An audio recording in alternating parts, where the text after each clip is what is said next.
Le président ukrainien Volodymyr Zelensky recherché par la Russie et la Turquie suspend ses relations commerciales avec Israël, ce sont les dernières nouvelles en première page. Salut à tous, bienvenue sur la chaîne qui vous permet de rester informé rapidement et simplement en quelques minutes. Première nouvelle, la Russie a émis un avis de recherche contre le président ukrainien Volodymyr Zelensky sans préciser le motif, suscitant des tensions supplémentaires dans le contexte de la guerre en Ukraine. Cette action s'inscrit dans le cadre d'une liste de personnes recherchées par Moscou, qui comprend également des personnalités étrangères critiquant les politiques russes, reflétant les tensions géopolitiques entre la Russie et ses voisins. Deuxième nouvelle, la Turquie a suspendu ses relations commerciales avec Israël en réponse à la guerre à Gaza, limitant les exportations et importations jusqu'à ce qu'Israël permette un flux continu d'aide humanitaire vers Gaza. Cette décision intervient après une escalade des tensions entre les deux pays et une colère croissante au sein de la population turque contre le maintien des échanges commerciaux avec Israël. Avant de passer aux dernières nouvelles dans le reste du monde, passons aux nouvelles en France. Troisième nouvelle, une enquête préliminaire a été ouverte contre Total Energy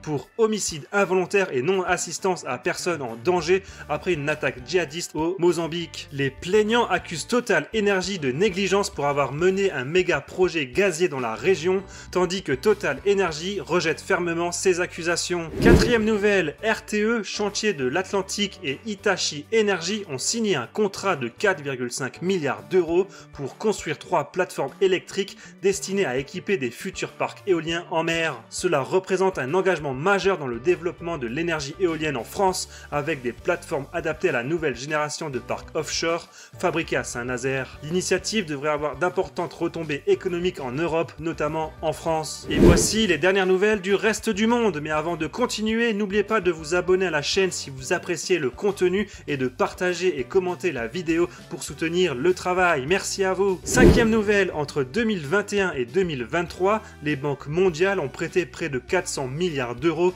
aux entreprises du charbon malgré les préoccupations climatiques, avec seulement un nombre restreint ayant réduit leur soutien à cette industrie, ce qui suscite des inquiétudes quant à la limitation de l'augmentation de la température mondiale. Les financements proviennent principalement de banques situées en Chine, aux États-Unis, au Japon et en Europe, malgré les appels à réduire les investissements dans les secteurs polluants comme le charbon. Sixième nouvelle, Reporters sans frontières met en garde contre une augmentation des pressions politiques sur la presse à l'échelle mondiale, en particulier dans les pays où se déroulent des élections cette année, tandis que l'Argentine, sous la présidence de Javier Milei, est désignée comme un exemple de menace pour la liberté de la presse. Le classement révèle que la Norvège demeure en tête, mais l'Érythrée arrive en dernière position, succédant à la Corée du Nord, tandis que la France, classée 21e, montre une stagnation de ses indicateurs malgré une légère amélioration. Septième nouvelle, plus de 70% des journalistes qui couvrent l'environnement ont été menacés ou harcelés selon un rapport de l'UNESCO. Ces menaces incluent des violences physiques, des pressions psychologiques et des attaques en ligne,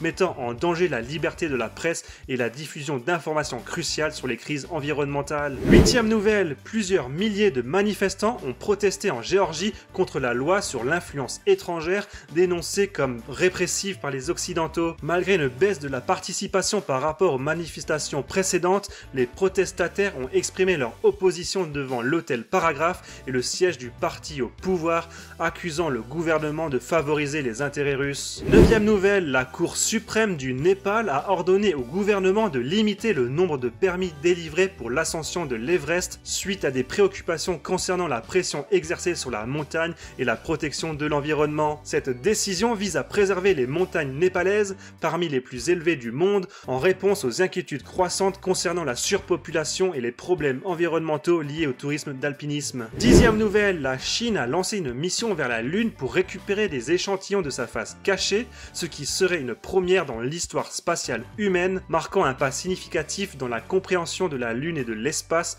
tout en posant des défis techniques considérables en raison de la difficulté d'atterrir et de communiquer avec la face cachée. Onzième nouvelle, une étude suggère que le réchauffement climatique pourrait rendre les sous-marins plus difficiles à détecter en raison des changements dans la propagation du son dans les océans, réduisant ainsi la portée de détection de moitié. Les sous-marins, essentiellement à la dissuasion nucléaire, pourraient ainsi bénéficier de conditions océaniques altérées pour améliorer leur furtivité.